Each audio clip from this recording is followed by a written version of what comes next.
அனைவருக்கும் என்னுடைய அன்பு வணக்கம். வசிய மூலிகை, மாய மூலிகை, காமமர்தினி, ஈர்ப்பு மூலிகை, மந்திர மூலிகை அப்படின்னு பல்வேறு விதமான சிறப்பு பெயர்கள் அழைக்கப்படக்கூடிய தொட்டாசினிங்கி செடி. இந்த செடியை வீட்டில் வளர்க்குறீங்க அப்படின்னா இந்த செடியால் நமக்கு ஏற்படக்கூடிய வாஸ்து ரீதியான நன்மைகள் என்ன, மருத்துவ ரீதியான பயன்கள் என்ன, மந்திரம் மாந்திரிகத்துக்கு இந்த செடியை எப்படியெல்லாம் பயன்படுத்தலாம், உளவியல் ரீதியாக நமக்கு என்ன மாதிரியான நன்மைகள் ஏற்படுத்தும். நான் உங்கள் சீனிவாசன் தமிழ்ச்செல்விமணி. இந்த தொட்டாசினிங்கி செடியை பற்றி பல்வேறு சுவாரஸ்யமான தகவல்களை இந்த வீடியோவில் தெரிஞ்சுக்க போகிறோம். வீடியோவை ஸ்கிப் பண்ணாமல் கடைசி வரைக்கும் பாருங்கள். இது வரைக்கும் இந்த சேனல் நீங்கள் சப்ஸ்கிரைப் பண்ணாமல் இருந்தீங்கன்னா உடனே சப்ஸ்கிரைப் பண்ணுங்கள். மேலும் பக்கத்தில் ஒரு பெல் ஐக்கான் இருக்கும், அந்த பெல் ஐக்கானும் ப்ரெஸ் பண்ணுங்கள். நான் கொடுக்குற ஒவ்வொரு வீடியோவும் உங்களுக்கு உடனடியாக நோட்டிஃபிகேஷனாக வந்துடும். இந்த செடி ஆதி காலத்திலேருந்து இப்போ வரைக்கும் மக்களிடையே மிகவும் பிரபலமாக இருக்கக்கூடிய ஒரு செடி. சின்ன வயசில் இந்த செடியுடைய இலைகளை தொட்டு நம்ம விளையாடி இருப்போம். இந்த செடியுடைய இலைகள் நம்ம தொடும்போது அப்படியே மூடிக்கொள்ளும். இந்த செடி போதுமான ஈரப்பதம் இருக்கக்கூடிய இடத்துல நன்கு வளரக்கூடியது. தண்டு பகுதியில் முட்கள் இருக்கும். பிங்க் நிறத்தில் பூக்கள் பூக்கக்கூடியது.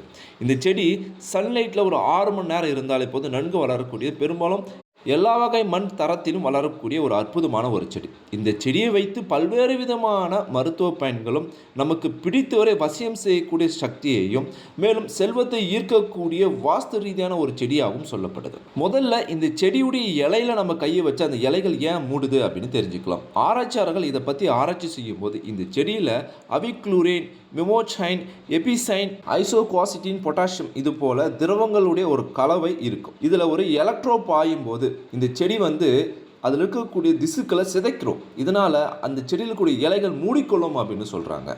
நம்ம உடம்புல இருந்து பூமி மூலம் அந்த செடிக்கு ஒரு எலக்ட்ரோ பாயும் போது அதில் இருக்கக்கூடிய திரவம் ஆக்டிவேட் ஆகி அந்த செடியில் இருக்கக்கூடிய திசுக்களை சிதைத்து அந்த இலைகளை மூடுமாறி ஒரு அமைப்பு இருக்குது. இதனால தான் அந்த செடி மூடிக்கொள்ளுது. இந்த செடியில் இருக்கக்கூடிய மேலும் ஒரு சிறப்பம்சம் என்ன அப்படின்னா power of house and personal properties அப்படின்னு சொல்கிற வகையில் மிகவும் சிறப்பு வாய்ந்த ஒரு செடி அப்படின்னு சொல்கிறாங்க.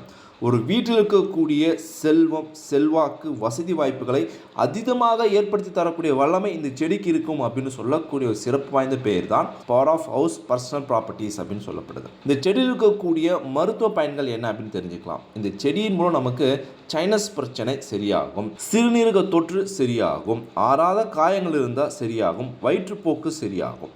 ஆறாத காயம் இருக்கக்கூடிய இடத்துல இந்த செடியுடைய இலையை நன்கு அரைத்து 10 மாதிரி போட்டு கட்டிட்டு வந்தோம் அப்படின்னா குறைந்த நாட்களிலே அந்த ஆறாத காயம் சரியாகும். அதாவது சர்க்கரை வியாதி இருக்கக்கூடிய நபர்களுக்கு காயம் ஏற்பட்டுச்சு அப்படின்னா அது ஏற்பட்ட இடத்துல இருக்கக்கூடிய பாகத்தையே நம்ம வெட்டி எடுக்கக்கூடிய வகையில் போயிடும். கால் ஏற்பட்டுச்சுன்னா காலே வெட்டி எடுக்கக்கூடிய ஒரு சூழ்நிலைக்கு போயிடும். அதுபோல் ஆறாத காயம் இருந்துச்சுன்னா இந்த தொட்டாசினிங்கி இலையை அரைத்து பூசுவதன் மூலம் அந்த ஆறாத காயம் படிப்படியாக நல்ல முறையில் குணமாகும். மேலும் மதுப்பழக்கம், புகைப்பழக்கம், போதைப்பழக்கம் இதனால் ஏற்படக்கூடிய ஆண்மை குறைவு, விந்து எண்ணிக்கை குறைவு கூட இந்த தொட்டாசினிங்கி இலையின் மூலம் குணப்படுத்த முடியும், விந்து எண்ணிக்கையை அதிகரிக்க முடியும் அப்படின்னு சொல்கிறாங்க. அந்த காலத்தில் எலும்பு முறிவு ஏற்பட்டால் அந்த எலும்பு முறிவுக்கு கட்டுப்படும் போது இந்த இலையை அரைத்து அந்த சாறுடன் சேர்த்து கட்டுப்போடுவாங்க. இதனால் எலும்பு முறிவு சீக்கிரம் சரியாகி எலும்பு நன்றாக கூடும் அப்படின்னு சொல்லப்படுது.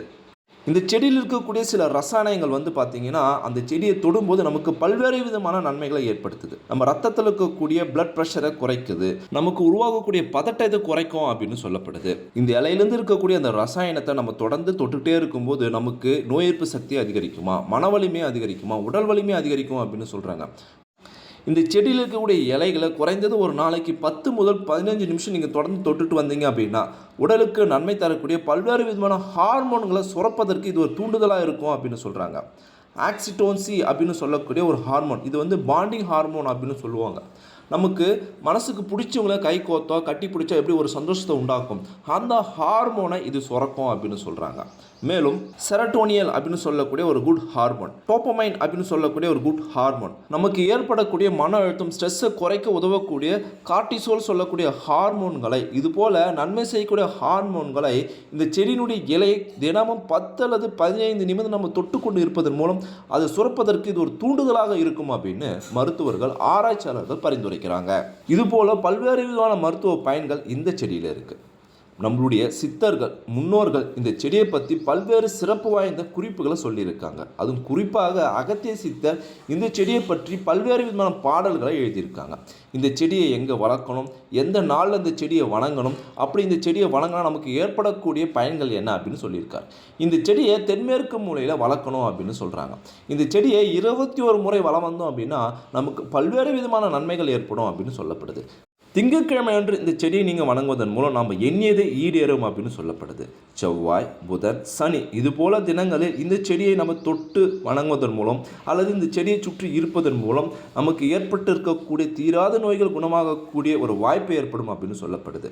வியாழக்கிழமை இந்த செடியை நம்ம தொட்டு வணங்குவதன் மூலம் விரோதிகள் நம்மை விட்டு விலகுவார்கள், விரோதிகளும் நமக்கு நண்பர்களாக மாறக்கூடிய அமைப்பும் யோகமும் உண்டாகும் அப்படின்னு சொல்லப்படுது. அதுவே வெள்ளிக்கிழமை இந்த செடியை நீங்கள் தொட்டு வணங்குவதன் மூலம் இந்த செடியை வலம் வருவதன் மூலம் குடும்பத்தில் ஒற்றுமை அதிகரிக்கும், லட்சுமி கடாட்சம் அதிகரிக்கும் அப்படின்னு சொல்லப்படுது. பொதுவாகவே நம்மளுடைய இந்து சாஸ்திரத்தில் 48 நாளுக்கு தொடர்ந்து ஒரு நல்ல விஷயம் செய்வதன் மூலம் அந்த நல்ல விஷயம் நம்ம வாழ்க்கையில் மிகப்பெரிய நல்ல ஒரு முன்னேற்றத்தையும் அதிர்ஷ்டத்தையும் உண்டாக்கும். அந்த வகையில் 48 நாள் இந்த செடியை சுற்றி நீங்கள் வலம் வருவதன் மூலம் மன வலிமை அதிகரிக்கும், நினைத்தது பலிக்கும், வாழ்க்கையில் மிகப்பெரிய முன்னேற்றம் ஏற்படும் என்பது நம்பிக்கை. பொதுவாகவே அகத்தியர் இந்த தொட்டாசினிகை செடியும் துளசி செடியும் தனித்தனியாக ஒரே இடத்தில் வளர்த்து வரணும் அப்படின்னு சொல்கிறாங்க. ஆனால் ஒரே தொட்டியில் வளர்க்காதீங்க, அது ஒரு செடி இன்னொரு செடியுடைய வளர்ச்சியை பாதிக்கும். வாஸ்து ரீதியில் இந்த செடியை பற்றி சொல்லக்கூடிய சுவாரஸ்யமான விஷயங்கள் என்ன அப்படின்னா, ஒரு வீட்டில் வாஸ்து கோளாறு ஏற்பட்டுச்சு அப்படின்னா அந்த வீட்டுக்கு வரக்கூடிய நல்ல விஷயங்கள் தள்ளி போகும். அந்த வீட்டில் இருக்கக்கூடிய நபர்களுக்கு பிரச்சனை, வியாதி, சண்டைகள், சச்சரவுகள், தொழில் நஷ்டம் ஏற்படுவதற்கு வாய்ப்புண்டு. இதுபோல் பல்வேறு விதமான வாஸ்து பிரச்சனைகள் அந்த வீட்டில் இருக்குது அப்படின்னா அது சரி செய்வதற்கு இதுபோல் வாஸ்து செடிகளை வளர்க்கலாம் அப்படின்னு சொல்கிறாங்க. வாஸ்து ரீதியில் இந்த தொட்டாசினிகை செடியை வடக்கு திசை அல்லது வடகிழக்கு திசையில் வளர்க்க வேண்டும் அப்படின்னு சொல்கிறாங்க. இந்த செடி இருக்கக்கூடிய வீட்டில் அதீதமான நேர்மறை சக்தியும் நேர்மறை ஆற்றலும் அதிகரிக்கும் அப்படின்னு சொல்லப்படுது. பொதுவாகவே இந்த செடியிலிருந்து ஒரு விதமான காந்த சக்தியை ஈர்த்து தரக்கூடிய வல்லமை இருக்கும். இந்த செடியை சுற்றி வருவதன் மூலம் இந்த செடி குறிப்பிட்ட ஒரு இடத்தில் இருப்பதன் மூலம் அந்த வீட்டிற்கு நேர்முறையான ஆற்றல் அதிகரிக்கும் அப்படின்னு சொல்லப்படுது. மேலும் இந்த செடி வளர்ந்திருக்கக்கூடிய மண்ணில் பார்த்திங்கன்னா நைட்ரஜன், பொட்டாசியம் சத்து அதிகரிக்கும் அப்படின்னு சொல்லப்படுது. பொதுவாகவே இந்த செடி ஒரு இடத்துல நன்கு அதிகமாக வளர்ந்து இருக்குது அப்படின்னா, அதாவது ஒன்றுக்கு மேற்பட்ட செடி 100 எண்ணிக்கையில் 500 எண்ணிக்கையில் ஒரு இடத்துல இந்த செடி அதிகமாக வளர்ந்து படர்ந்து இருக்குது அப்படின்னா அந்த இடத்துல மண் அரிப்பு ஏற்படாமல் தடுக்கக்கூடிய வல்லமை இந்த செடியில் இருக்கக்கூடிய வேருக்கு அதிகமாக இருக்குது அப்படின்னு ஆராய்ச்சியாளர்கள் சொல்கிறாங்க. பொதுவாகவே இந்த செடி அதிகமாக இருக்குது அப்படின்னா அந்த இடத்துல ஒரு நேர்மறை ஆற்றல் அதீதமாக நிறைந்திருக்கும். இப்படிப்பட்ட சிறப்புகள் வாய்ந்த இந்த செடியில் இருக்கக்கூடிய சத்துக்கள் என்ன? இந்த செடியில் ஆன்டி ஆக்சிடென்ட் இருக்குது, ஆன்டி பாக்டீரியல் இருக்குது, அல்கனாய்ட்ஸ், பிளவாய்ட்ஸ், ஸ்டெராய்டு இருக்குது, ஆன்டி ஸ்டெராய்ட்ஸ் இருக்குது, டானின், சாப்பமின் இருக்குது, வேரில் மீத்தைல் சல்ஃபிக் ஆசிட் மற்றும் லாக்டிக் ஆசிட் இருக்குது. இது என்ன பண்ணும் அப்படின்னா ரத்தத்தில் இருக்கக்கூடிய சர்க்கரை அளவை கட்டுப்படுத்தக்கூடிய சிறப்பு வாய்ந்ததாக சொல்லப்படுது. அதனால தான் சர்க்கரை வியாதி உள்ள நபர்களுக்கு பல்வேறு விதமான மருந்துகளை தொட்டாசினிகை வேரிலிருந்து உற்பத்தி பண்ணுறாங்க. சித்த மருத்துவத்தில் கூட தொட்டாசினிகை வேரிலிருந்து தான் சர்க்கரை வியாதிக்கு பத்திய மருந்து கொடுக்குறாங்க.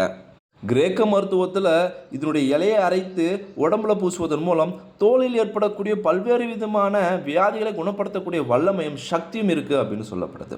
இந்த அளவுக்கு சிறப்பு வாய்ந்த செடியாகவே இருந்தாலும் இதில் இருக்கக்கூடிய சில குறைபாடுகளும் பக்க விளைவுகளும் இருக்குது. இந்த செடியினுடைய இலைகளும் இந்த செடியினால் கொடுக்கக்கூடிய மருந்துகளும் கர்ப்பிணி பெண்கள் எடுத்துக்கக்கூடாது. இதனால் குழந்தை வளர்ச்சிக்கும் கர்ப்பிணி பெண்களுக்கும் பல்வேறு விதமான பாதிப்புகள் ஏற்படும் அப்படின்னு சொல்லப்படுது. அதனால் கர்ப்பிணி பெண்கள் இந்த தொட்டாசினியால் தரக்கூடிய எந்தவித மருந்துகளும் எடுத்துக்கக்கூடாது. இந்த தொட்டாசினிகை செடியை வைத்து மாந்திரிக வேலைக்கும் வசிய வேலைக்கும் பயன்படுத்துவாங்க. இந்த இலை அல்லது இந்த பூவை வைத்து உங்களுக்கு பிடித்த நபரை தொடர்ந்து 48 நாட்கள் நீங்கள் நினைத்து கொண்டு இருக்கீங்க, அவங்களுடைய பேரை உச்சரித்து கொண்டு இருக்கீங்க அப்படின்னா அவர்கள் உங்களை நாடி வருவார்கள் அப்படின்னும் சொல்லப்படுது. இது நம்பிக்கை சார்ந்த ஒரு விஷயம். இந்த செடியினுடைய இலை மற்றும் பூவை வைத்து நீங்கள் செல்வத்தை ஈர்க்க முடியும், தொழில் மற்றும் வியாபாரத்தின் வளர்ச்சி அதிகரிக்க முடியும், லாபத்தை அதிகரிக்க முடியும், வாடிக்கையாளர்களுடைய எண்ணிக்கை அதிகரிக்க முடியும், உங்களுக்கு கைராசி முகராசி அப்படின்னு சொல்லக்கூடிய வசியத்தன்மை வசீகரிக்கத்தன்மையை அதிகரிக்க முடியும். நான் சொன்ன தகவல் உங்களுக்கு ரொம்பவும் பயனுள்ளதாக இருந்திருக்கும் அப்படின்னு நான் நினைக்கிறேன். இந்த செடி உங்கள் வீட்டில் இருக்கா, இதனுடைய அனுபவங்கள் என்ன அப்படின்னு மறக்காமல் கமெண்ட் பாக்ஸில் கமெண்ட் பண்ணுங்கள். இந்த வீடியோவை அனைவருக்கும் ஷேர் பண்ணுங்கள். நம்மளுடைய டி தமிழ் டெக்னாலஜி சேனலை சப்ஸ்கிரைப் பண்ணுங்கள், லைக் பண்ணுங்கள். மீண்டும் அடுத்த ஒரு சுவாரஸ்யமான வீடியோவில் சந்திப்போம். தேங்க்யூ ஃபார் வாட்சிங்.